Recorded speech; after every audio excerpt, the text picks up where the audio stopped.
Ça veut dire avoir un handicap, au même titre qu'un autre handicap. C'est une barrière intellectuelle, c'est un empêcheur d'avancer. On demande aux autres, les autres ne sont pas toujours de bons conseils, ils voient d'abord leur intérêt et ça c'est dangereux. Forcément, lorsqu'on quitte l'école de bonheur, on va travailler tôt aussi. À 16 ans, j'ai commencé à travailler en usine. Des situations embarrassantes, lorsqu'on est illettré, il y en a tous les jours. Quand je travaillais en usine, j'étais assez sereine, mais il s'est quand même passé des choses. C'était l'hiver, il fallait qu'on faisait des essais de croissance, c'était nouveau dans cette entreprise. On les congelait et il n'y avait pas d'étiquette. J'ai recopié sur une collègue qui avait écrit le mot croissant. J'ai loupé une lettre et du coup ça faisait croissant. Et donc une dame qui travaillait avec moi, sans me regarder dans les yeux, elle s'est permis de m'insulter en disant qu'il y en a dans cette entreprise qui sont vraiment bêtes, imbéciles, ils valent pas grand-chose.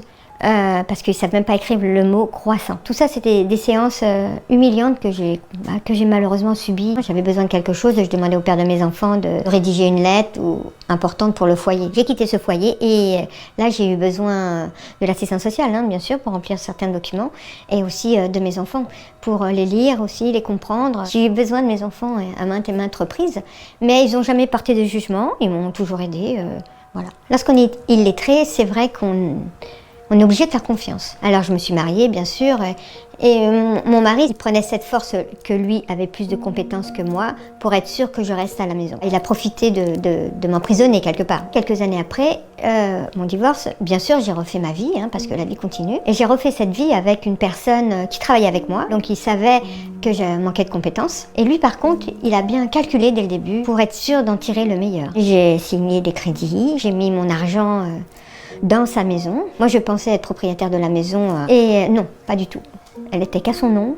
J'ai fait un crédit maison qui a ensuite été changé en crédit à la consommation. J'ai essayé de me battre pour récupérer mes biens, mais pas moyen. Non, j'ai perdu, mais bon, plaie d'argent n'est pas mortel. À l'âge de 50 ans, je suis retournée à l'école parce que j'étais fatiguée de ma vie que je menais personnelle.